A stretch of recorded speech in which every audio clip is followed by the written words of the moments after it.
देखिए, अख्तरुल ईमान साहब ने ख़त लिखा है, फिर अख्तरुल ईमान साहब ने यहाँ के लीडर ऑफ अपोजिशन को लेटर लिखा है।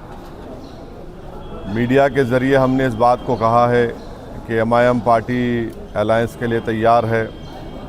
और फिर अख्तरुल ईमान साहब ने अपने आखिरी ख़त में ये भी कहा है कि हमको आप 6 सीट दे दीजिए। अब ये उनको फ़ैसला करना है, ये नहीं करेंगे तो बिहार की जनता ये देख लेगी कि कौन बीजेपी को कामयाब कराना चाहता है या कौन बीजेपी को रोकना चाहता है। तो अब ये फ़ैसला बिहार की आवाम पर है। हम तो अपनी ज़िम्मेदारी को निभा चुके हैं। कल कोई या हमसे ना कहे कि आपने बातचीत नहीं की, आपने फलां नहीं किया। तो हमने तो अपनी तरफ से पूरी कोशिश की और जनता के सामने, आवाम के सामने हमने इस बात को रख दिया। बिहार में कितने सीटों पर पार्टी चुनाव लड़ेगी? जब लिस्ट जारी होगी तो आपको पता चल जाएगा। सर, एक आई लव मोहम्मद कहने पर जो है पूरा बवाल है, उस पर क्या कहेंगे सर? देखिए, ये शुरू हुआ था कानपुर में। वहाँ के शायद ADGP, एडिशनल DGP ने कहा कि कोई नया पोस्टर नहीं लगा सकते। तो उसके बाद हमने सोशल मीडिया पर कहा कि हम इस बात को मानते हैं कि मोहम्मद सल्लल्लाहु अलैहि वसल्लम से हम मोहब्बत करते हैं। हर मुसलमान मोहम्मद सल्लल्लाहु अलैहि वसल्लम से मोहब्बत करता है इसलिए कि उसके ईमान का हिस्सा है। अगर हम मुसलमान हैं और अगर हम अल्लाह को जानते हैं तो वो मोहम्मद सल्लल्लाहु अलैहि वसल्लम ने हमको सिखाया है कि अल्लाह है जो ज़मीन व आसमान का खालिक है, तुम इसकी इबादत करो, किसी और की मत करो।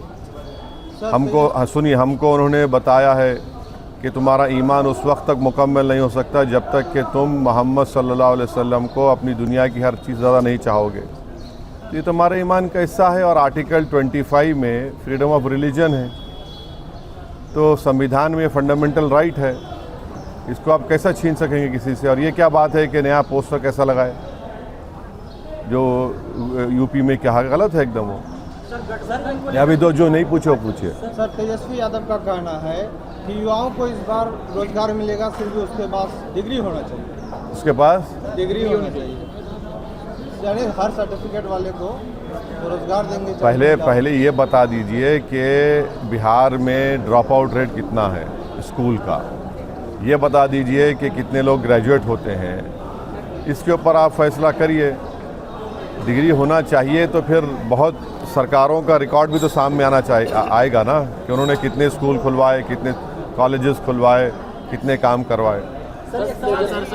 आराम से, हम कहीं नहीं जा रहे हैं। आप बारी आप कहीं नहीं भाग रहे हैं, आराम से बैठे। यहाँ मतलब ये रैली निकाले हैं, उसका नाम इंसाफ भी रखे हैं। यहाँ शेरशाबादी की आबादी 3.5 लाख से ज़्यादा है इस लोकसभा में, तो क्या शेरशाबादी को भी टिकट मिलने का कोई संभावना? बिल्कुल इंशाल्लाह ज़रूर।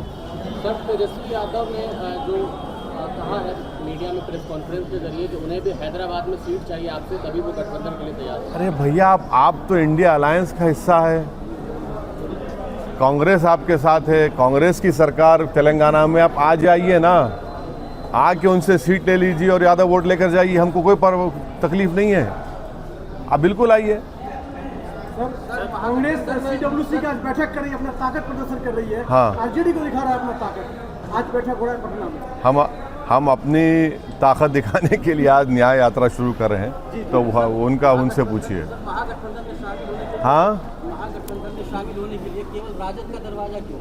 और भी तो पार्टियां हैं महागठबंधन। नहीं, लीड तो वही कर रहे हैं ना, राजद ही तो लीड कर रही है, उनके साथ दूसरे पार्टियां हैं।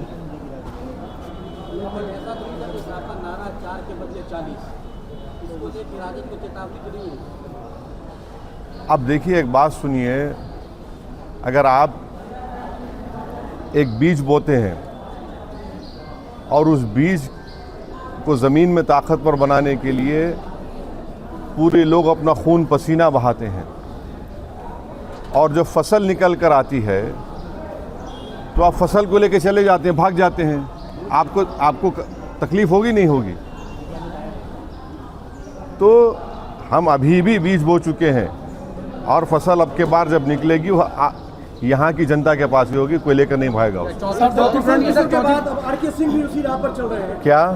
प्रशांत किशोर के बाद आर.के. सिंह भी अभी पूर्व केंद्रीय मंत्री हैं, वो आरोप लगा रहे हैं ये जदयू पर, अशोक चौधरी पर, जो 200 करोड़ कहाँ से आया।